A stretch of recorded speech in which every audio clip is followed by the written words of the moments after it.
How's it going? So my coworkers and I, we all pitched in 10 bucks a piece.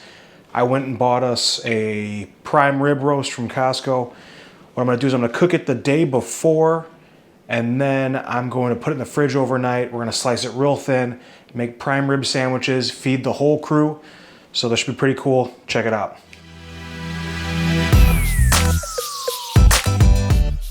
All right, now I got 2 prime rib roasts here. I bought these at Costco. Really, for the money, I don't think you can beat Costco. These are $12.99 a pound for choice. What we're gonna do is we have to start by trimming off this little fat cap here.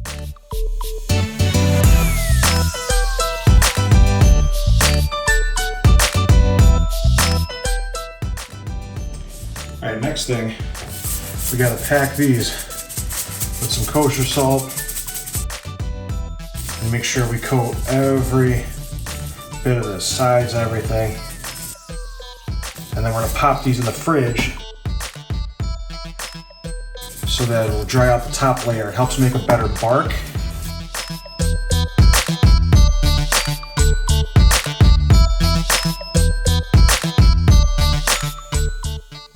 Now get these on a wire rack and place these in the fridge overnight to dry out the beef a little bit.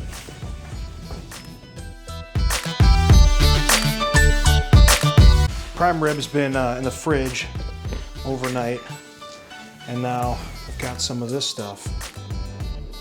Prime rib rub. I also got it from Costco. I used it once before. It's pretty good, but it's mainly salt, sugar, black pepper, spices, bell pepper, garlic, onion, and mustard seed. So stuff that I would be using anyways. It's real nice. It's real coarse, and we're gonna liberally spread this all over the prime rib.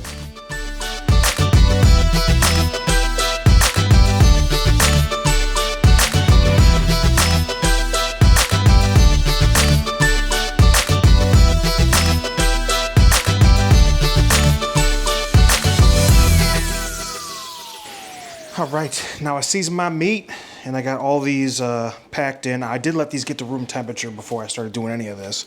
So make sure you do that. Otherwise, it's not gonna cook right. And it's gonna be a big waste of a lot of money. And I don't got that kind of money to waste. Maybe you do, but I don't. All right. Now make sure these are elevated on a rack so that the heat can get all around them. Now preheat your oven to about 225. If yours only goes to 250, that's fine, but the lower the better. We're gonna try to cook these low and slow.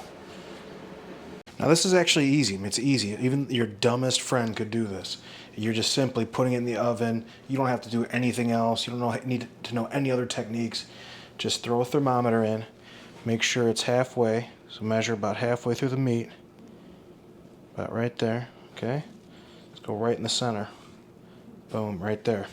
Okay, and now what you want to do is you want to have the thermometer tell you when it's got 127 degrees.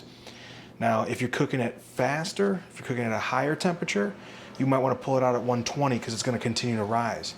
If you cook it real slow, it won't rise that much afterwards. It'll still rise, but it won't rise as quickly afterwards. And what we're doing is we're reverse searing it. What that means is that we're not searing it beforehand, we're searing it after. So I 100% believe it's better. I've tried it both ways. People can argue with me all you want. Sorry, I'm not listening to you. It's better when you reverse sear it, so just do it that way. Stop listening to all that noise. Boom, 127, baby. All right, now I got this meter. Came with this little thing. I'm going to use it for the second one because I didn't have 2 thermometers, so I got a nice wireless one that I'm going to use when I do my Traeger and stuff like that. So let's see how this thing works and see how close it is to the hardwired tried and true one. So again, measure to the center. Okay, let's see. Oven is up to temperature. It's time we put these in.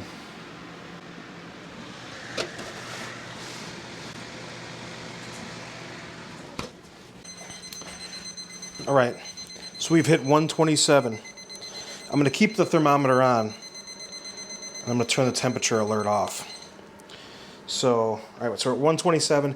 Now, if I was a smarter man, I would have put both the roasts on 2 different pans, but I got them on the same pan.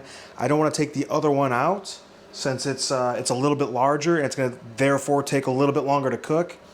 So I'm basically going to hot potato this thing, the one that's done already. I'm going to hot potato it onto the rack. So here we go. At least I got at least I got these gloves on. All right. Oh. Whew. Wasn't so bad, wasn't so bad. The latex protection, it helped. Now look at that. See, it's not, it's done. It's definitely done. But it is, it's definitely not seared. And that's what we're gonna be doing next. So this guy's gotta rest now for 30 minutes minimum so that the temperature comes down. And I'm gonna leave the thermometer in and kind of show you. Right now, it's at 130. So see, we took it out at 127 and it's been out, it's rise to 130. It's gonna keep going up too.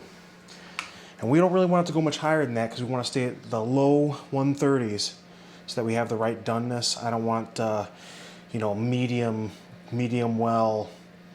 And now the second, little bit larger one is ready to rock now. So time to take it out.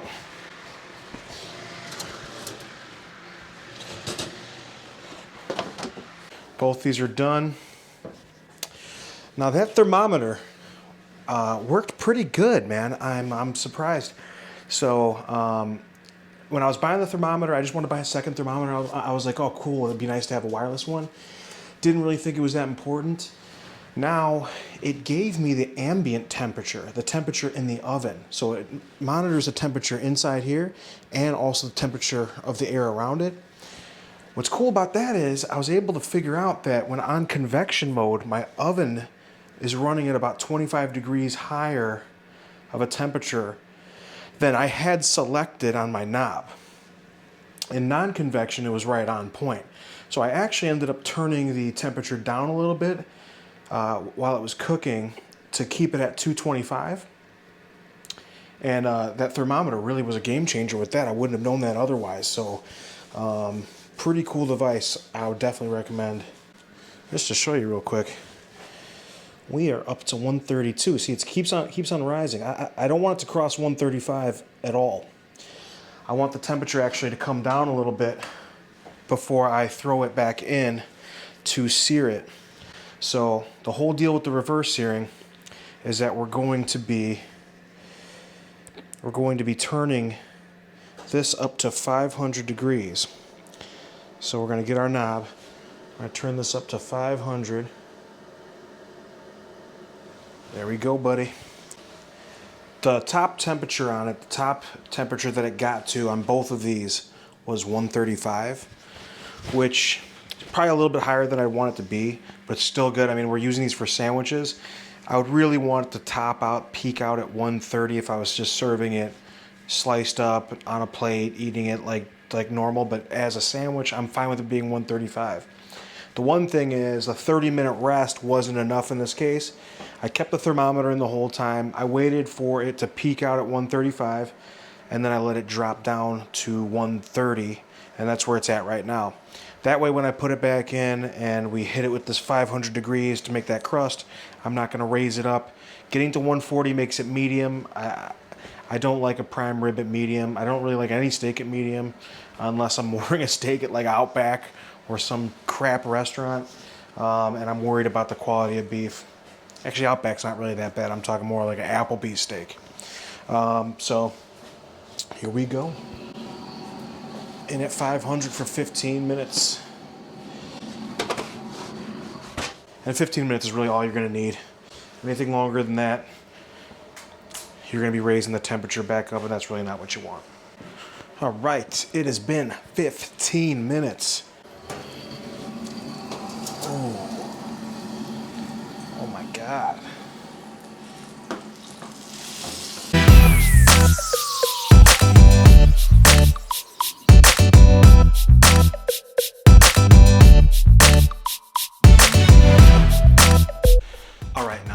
wrap on the cooking. It looks so good, it smells so good. I probably shouldn't even bring it to these savages, but I promised them, they paid me, I gotta do it. But all we gotta do for the night is we gotta put it in the fridge. It's gonna sit there, it's gonna firm up. It's gonna make it a lot easier to cut it. Cutting it real thin right now. Cutting it right now, all the juices are gonna spill out, so we're gonna let it sit. All the juices are gonna redistribute, and then it's going to be perfect for cutting tomorrow and assembling the sandwiches. So, time to go to bed. That's a wrap.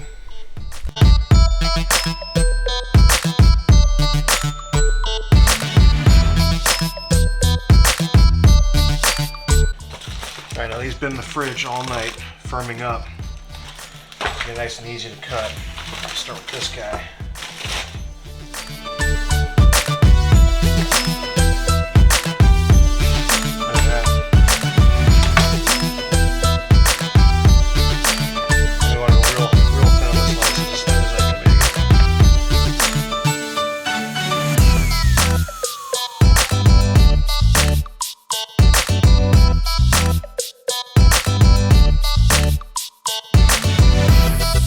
Now we got some sourdough bread. We're gonna toast that up. We're gonna put some mayo and mustard. Horseradish mustard, the important ingredient, the Havarti.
Try some of this beautifully looked prime rib here.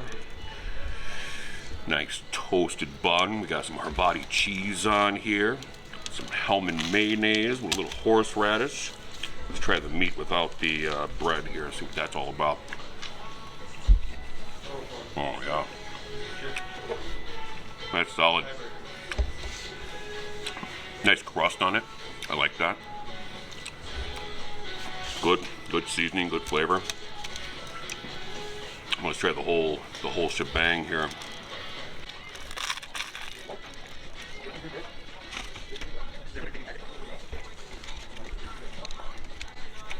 Yep. Total package is where it is. You know what I mean? You get the nice crust from the bread, the nice richness from the meat. The Havarti cheese obviously adds that creamy texture to it. And then the bite from the mustard and the mayonnaise, it just brings it all together. Yeah.